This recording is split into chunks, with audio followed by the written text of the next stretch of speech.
Before we start, please check out our new podcast, Good Sleep. Have you ever noticed how a calm mind can really set the stage for a good night's sleep? That's the idea behind our new podcast, Good Sleep. Greg, our host from Optimal Relationships Daily, is here to help ease you into a peaceful night's rest with some positive affirmations. And these affirmations aren't just comforting, they can help ease anxiety and nurture positive thoughts, setting you up for true good sleep.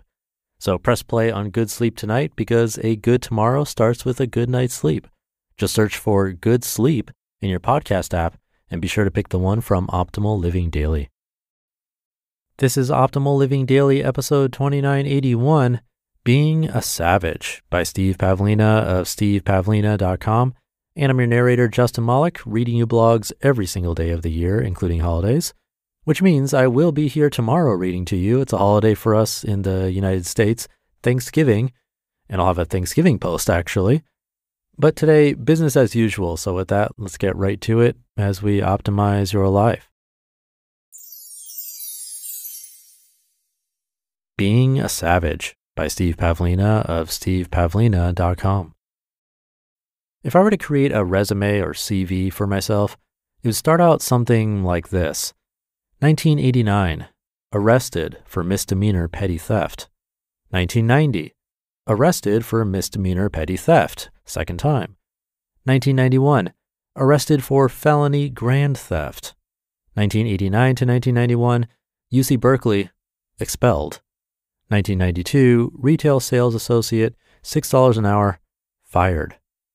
I tried to plug myself into a system designed to mold me into a regular job-wielding citizen.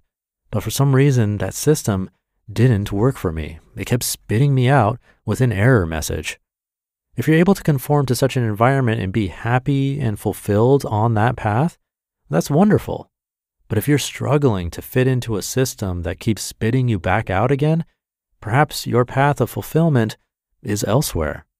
Does it make sense to keep embracing a system that doesn't really want you? If you can't hold down a steady job, pay your bills on time, and stay out of trouble, it doesn't mean you're broken. Perhaps it simply means that the path you're trying to follow isn't a good match for you.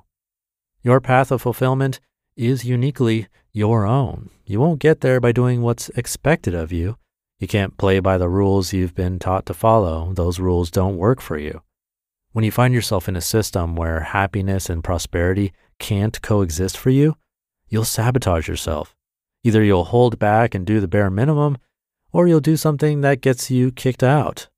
So why bother? Yes, you have needs to satisfy, but it's a heck of a lot easier to pay your bills when you're happy and fulfilled. It's a lot easier to generate abundant income when you feel good. And it's a lot more intelligent than sacrificing your health due to stress and overwhelm. Making money and being happy are not in conflict, although the system often makes it hard to enjoy both at the same time. Stop asking, what should I do now? That question only brings up what others expect of you. The shoulds are nothing but social programming. Free people don't have shoulds. They have choices. Shoulds don't create happiness and fulfillment, nor do they create prosperity. Shoulds are really good at creating stress, though. Instead, ask yourself, what kind of person do I desire to become? When you take the time to understand what this person is like, it's easier to decide what to do, and you'll be able to see plain as day why you and the system don't get along very well. If you wish to be a person who's free, creative, abundant, caring, honorable, and generous, then ask yourself which choices will move you in that direction. Can you see why a part of you would sabotage the cubicle job? If you desire freedom and flexibility, then avoid situations that trap, confine, or limit you. Choose a path that allows you to keep your options open. If you want to experience abundance, then don't choose a path that ensures scarcity or limitation. Choose a path that has a shot of leading to prosperity. Say no to non-prosperous choices like a job with a fixed paycheck. If you want to express your creativity, then don't choose a path where someone else tells you what to do and how to do it. Choose a path where creativity is rewarded, not punished. If you want to be more courageous, then don't choose a safe path. Choose a path that will push you to stretch beyond your comfort zone. If the path won't build your courage, then it's not your path. You won't have clarity about your path until you resolve what kind of person you wish to be. Now, you may look at your path and say, that is not an easy path. No, it's not an easy path at all. If you want the easy path, follow the system. How has that path been working for you so far? On one side, we have the easy path. On the other side, we have the path of happiness, fulfillment, prosperity, and all the other yummy stuff you desire. If you don't totally commit yourself to the fulfilling path, you'll find yourself on the easy path by default. The easy path is automatic. The fulfilling path can only be consciously chosen. To choose the fulfilling path, you have to be ready to leave behind the comfort of the safety in numbers path and embark on a journey that's uniquely your own. You must be willing to visit places where there are no teachers, no mentors, no bosses, no parents to guide you, knowing that you're perfectly capable of guiding yourself. The easy path is someone else's path.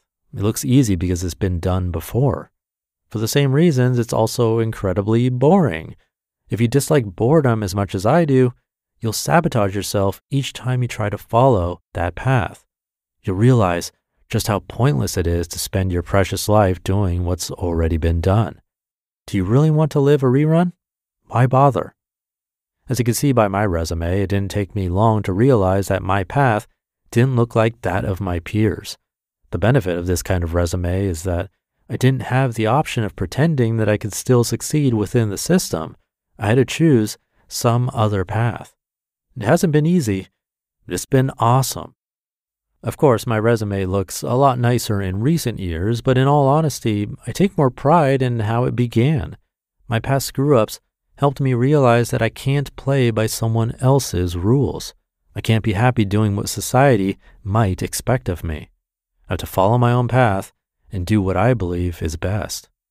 If I try to follow the system, I get really bored and listless. And when I try to compensate for its shortcomings, it spits me out as a criminal, a reject, a defective person. As it turns out, the system does this to millions of people. So is it really the people who are the problem?